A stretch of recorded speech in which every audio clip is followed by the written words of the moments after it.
My name is Miles Carter. I'm 34 and I've spent most of my adult life working in corporate finance, long enough to know when numbers are lying to me. After my divorce from Erica, we agreed I'd support our daughter Lily beyond the standard court order. I paid child support on time, covered part of Erica's rent, groceries, daycare fees, even helped with medical bills that came up. I didn't argue. I didn't fight. I wanted Lily to have stability, 2 homes that felt like home. For a while, it worked. But over the last year, something stopped adding up. Erica had moved to Asheville, about 2 hours away from where I live in Charlotte. She told me she needed a fresh start, somewhere quieter, greener, better for Lily. I helped with the moving costs.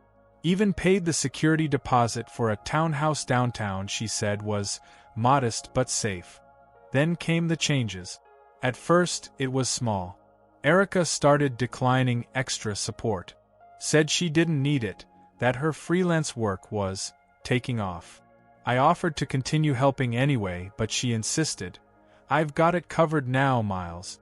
You're off the hook. Except I wasn't.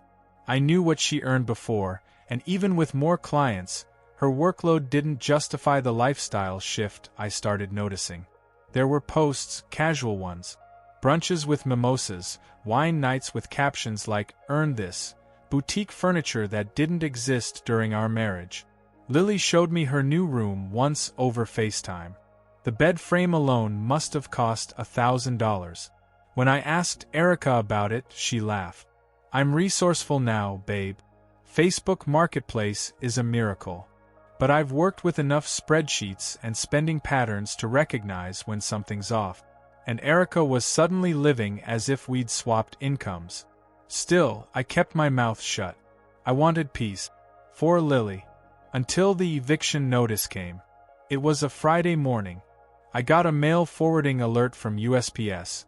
Something addressed to Erica came to my old P.O. box by mistake. Curious, I opened it. It was a formal 60-day eviction notice from her landlord. According to the letter, rent hadn't been paid in 3 months. I froze. I'd been transferring my portion each month. $950 split between us. My half was always in. Always on time.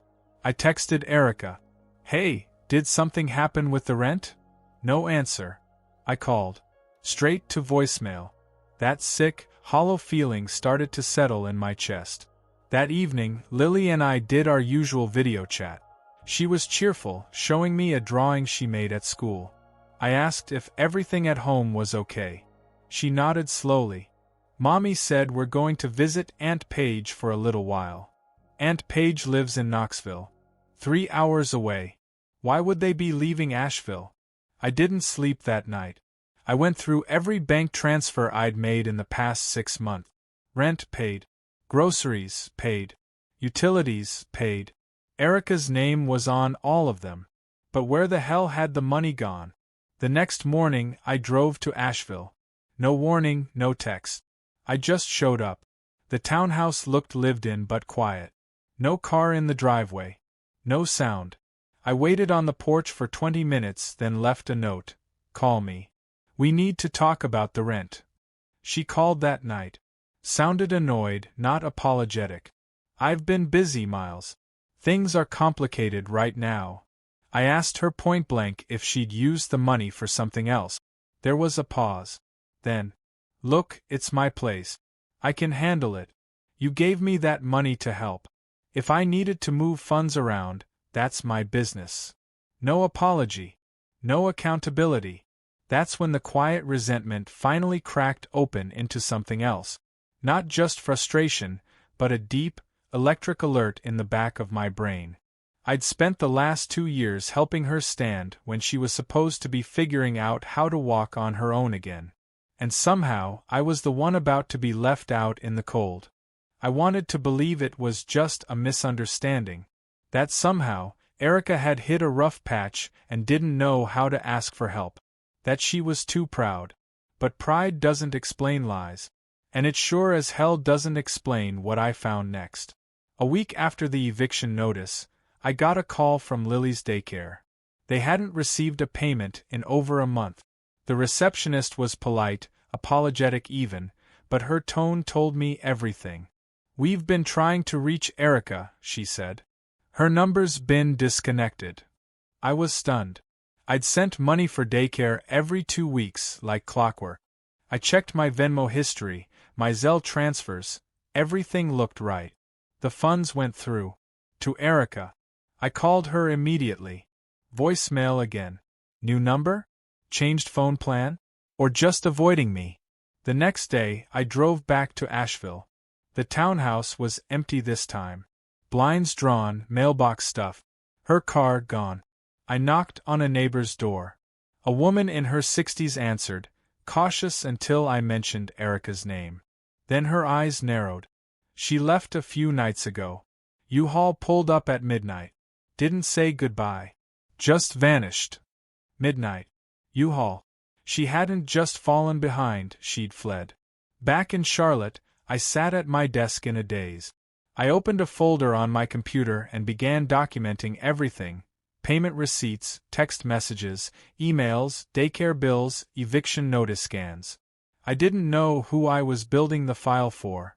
A lawyer? A judge? Myself? I only knew I needed the truth somewhere solid. Something real in a story that kept changing every time she opened her mouth. 3 nights later, Erica finally called. "Don't freak out," she said casually, like this was some parking ticket she forgot to pay. "I'm at Page's. I just needed to reset." Asheville wasn't working out. I asked her about the rent, the daycare, the fact that she disappeared without a word. She scoffed. "You think I owe you an explanation for everything? You paid what you paid. I didn't force you. You did it because you wanted to." My jaw clenched. I could feel my pulse in my teeth. "I did it because we had a daughter, Erica. Because you said we were co-parenting." She went quiet for a beat. Then her voice dropped. "Miles, you're not entitled to control what I do. You think because you help out, you get to question my choices? That's not how this works. Not how this works." I hung up before I said something I couldn't take back. That night, I found her Airbnb profile. It wasn't private. She'd been staying in short-term rentals for months. Every few weeks, a new listing. Nashville, Knoxville, even Charleston. Always high-end. Always temporary. She was living a mobile luxury life, funded by my payments, by the support I gave her for Lily. Lily, who had no school enrollment now. No home. No stability. That was the night I realized Erica hadn't fallen on hard times. She'd engineered this. The townhouse, the daycare lies, the fake stories about graphic design clients and roommates. It was all a cover. She wasn't struggling. She was coasting on the back of my guilt and sense of duty. And now? She was ready to cut me out of the picture entirely. 2 weeks later, I found out she was back in Asheville. I only knew because Lily called me, on her own, from a borrowed phone. Her voice was quiet, and she sounded uncertain, like she wasn't sure she was even allowed to be talking to me. "Mommy says we're moving again soon," she whispered. I asked where they were staying now. "It's a new house. Mommy says it's better because you're not part of it." Those words stopped me cold. Because I had just transferred $1,200 to Erica for housing security. She'd told me the old lease was being dissolved and she needed help getting into a permanent home. She used that word exactly, permanent. Said it was for Lily. For safety. For structure. Now here she was, telling our daughter that I wasn't part of it? I called her that night. She didn't pick up. So I drove to Asheville again. I didn't even bother warning her. I showed up at the address Lily had mentioned, found through the phone number she'd used. And there it was, a 2-story colonial house in a quiet residential area. Newly painted shutters, fresh landscaping, a child's bike on the porch. No "for rent" sign. It looked permanent. My stomach dropped. I got out of the car and stood at the curb. She saw me through the window. She came out onto the porch with her arms crossed. "You can't be here." I stepped closer, careful not to raise my voice. Is this the place I helped you pay for? The one you said was temporary? She didn't answer. Lily said I'm not part of this life anymore. That you told her that? Still silence. I've paid thousands for your rent, for groceries, for daycare you stopped paying for medical bills that were already covered by insurance. I paid for this house, and you're telling her I'm the problem? She shrugged. You were overpaying. That was your choice. That broke something in me. All this time, I thought I was doing the right thing. I thought being generous made me stronger. I thought being flexible would keep peace. But all it did was give her the tools to rewrite our entire story without me in it. I looked past her, through the open door. There were photos inside, framed pictures of her, of Lily. New furniture, new walls, new life. No trace of me. Not even in the pictures of my daughter. I want to see Lily, I said. She stepped forward, blocking the door. Not today. She's with her tutor. You have a tutor now? Mind your business, Miles. She closed the door in my face. That night, I sat in my car for an hour before I could drive home. I didn't cry. I didn't scream. I just sat there, gripping the steering wheel, staring out at the house I had helped pay for, a house where I was not welcome, not acknowledged, not even remembered. I wasn't a co-parent anymore. I was just the wallet. And I knew something had to change. Because if I didn't fight for my place in Lily's life now, I'd lose her completely. And I wasn't about to let that happen. A few days later, I received a letter from a law office in Asheville. The return address alone made my chest tighten. I knew before opening it what it was. Inside, a petition to modify custody. Erica was filing for primary custody, citing emotional instability and inconsistent behavior on my part. The filing claimed I had been unpredictable, intrusive, and that my recent unannounced visits were disruptive to the child's environment. She'd turned my concern into a weapon. I sat on the edge of my bed reading the words over and over. It felt like someone had replaced me on paper. Like she'd rewritten me into a man I didn't recognize. A threat. A problem. I called her. She answered this time.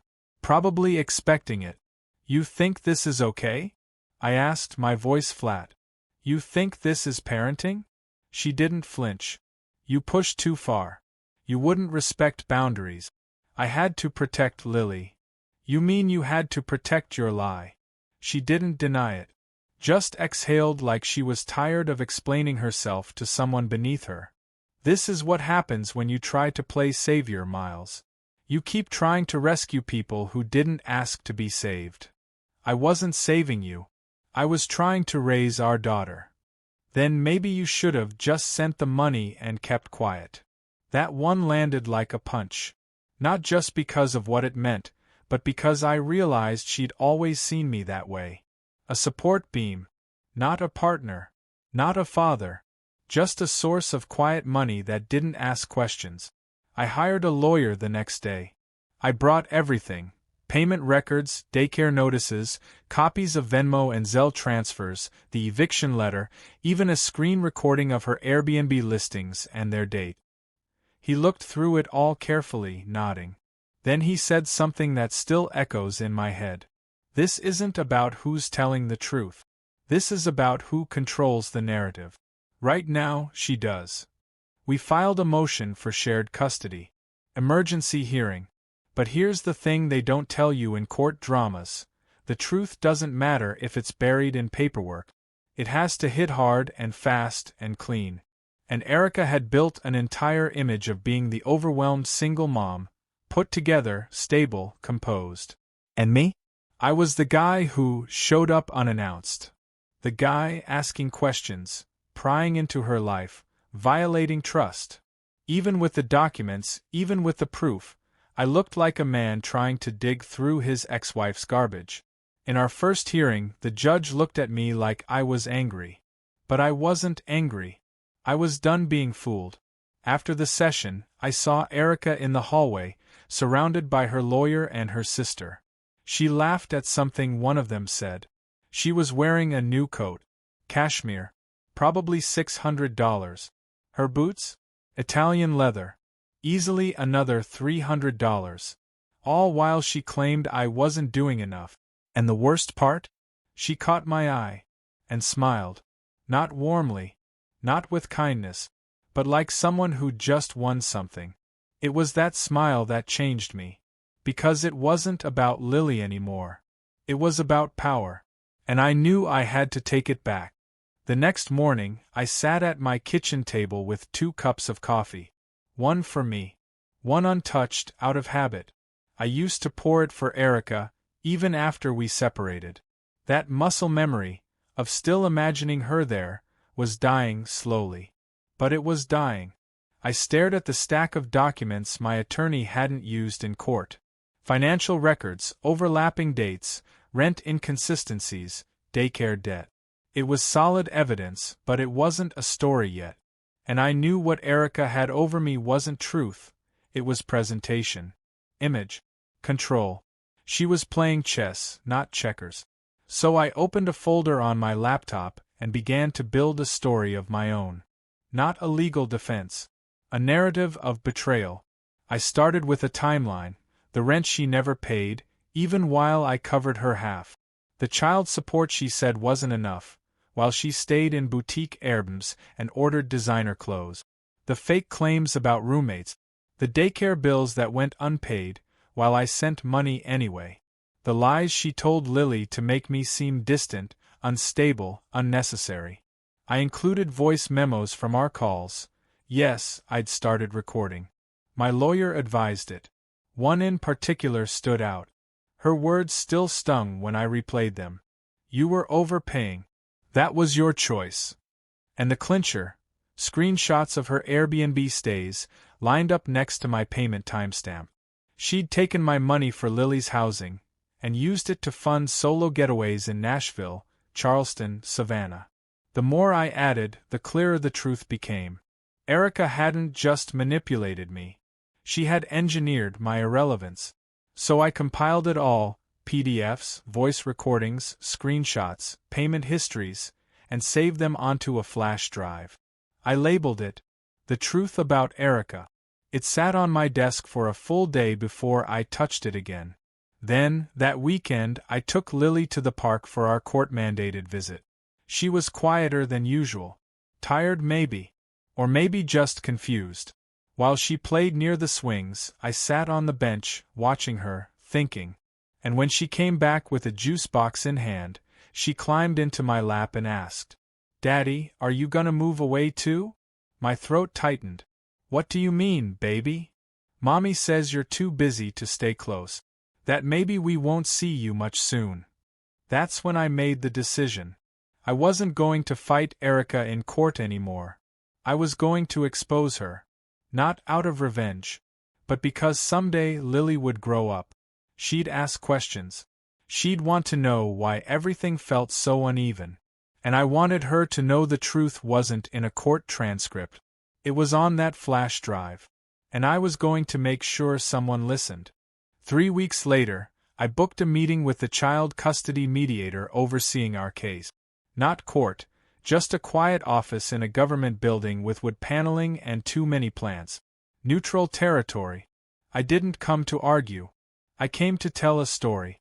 I handed over the flash drive and a manila folder with printed documentation. I didn't dramatize it. I didn't try to explain too much.